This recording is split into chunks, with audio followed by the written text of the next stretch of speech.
এই রোডটি চরপেশন টু ভোলা মেইন সড়ক। সড়কটি একটি ব্যস্ততম সড়কই বলতে পারেন। তো এই জায়গাটা ম্যাক্সিমাম টাইমে অ্যাক্সিডেন্ট হয়। এটা 4 রাস্তার মোড়, চৌরাস্তা। ম্যাক্সিমাম টাইমে এই অ্যাক্সিডেন্টগুলো ঘটে। আসলে এখানকার মানুষ অনেকেই জানে না, না জানার কারণে অ্যাক্সিডেন্টগুলো হয়। এগুলো হলো সাধারণত আপনার ব্যস্ততম সড়কের চৌরাস্তায় সকল ধরনের দুর্ঘটনা চৌরাস্তায় মুখীগুলোতে হয়। অতএব চৌরাস্তায় একটু স্লো চালানোই নিরাপদ। না হয় আপনার যান এবং মালের ক্ষতি হওয়ার সম্ভাবনা সবচেয়ে বেশি থাকে। তো আপনাদের তাৎক্ষণিক একটা অ্যাক্সিডেন্ট জিনিসটি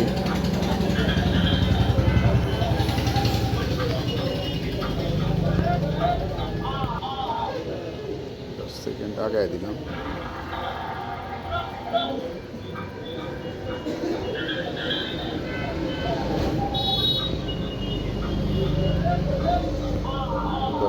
আগায় দিই।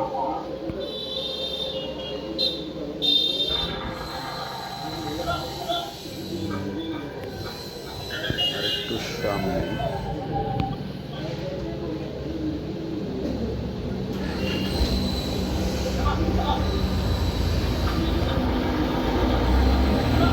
বাড়ি।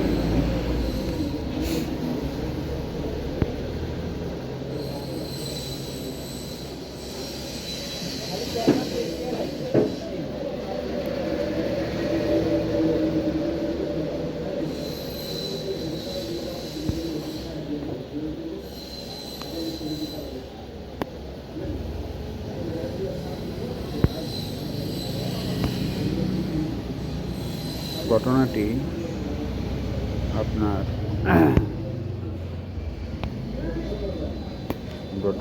আপনার এই যে দেখেন, এই হোন্ডাটা এই কোনায় ঘটনাটি ঘটবে।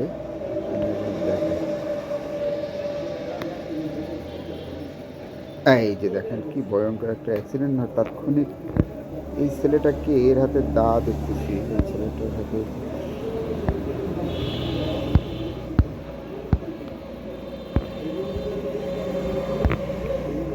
ঘরের ভিতরে যে ছেলেটি বসছে, এই ছেলেটা বেশি আঘাতপ্রাপ্ত হয়েছে।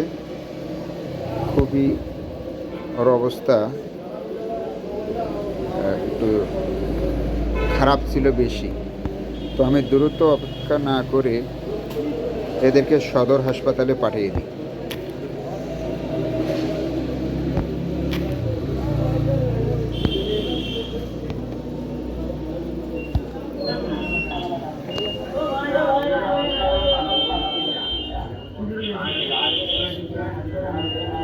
ছেলেটা বেশ অসুস্থ ছিল।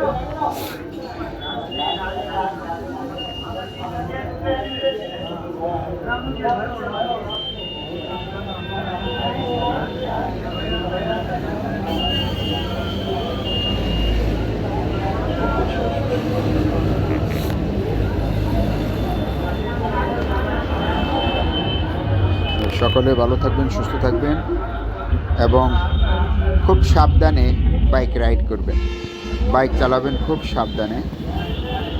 আমাদের দেশে প্রচুর পরিমাণে বাইক অ্যাক্সিডেন্ট হয়, প্রথমত না জানার কারণে, দ্বিতীয়ত হলো চালানের অভিজ্ঞতা অনেক কম। কোথায় থামতে হবে, কোথায় স্লো করতে হবে, কোথায় স্পিড একটু ব্যালেন্স করে চালাতে হবে, এই জিনিসগুলো না জানার কারণে এবং কিছু সংকেতের না জানার কারণে আমরা অ্যাক্সিডেন্টগুলো করে থাকি। তো সকলে ভালো থাকবেন, সুস্থ থাকবেন। আল্লাহ হাফিজ।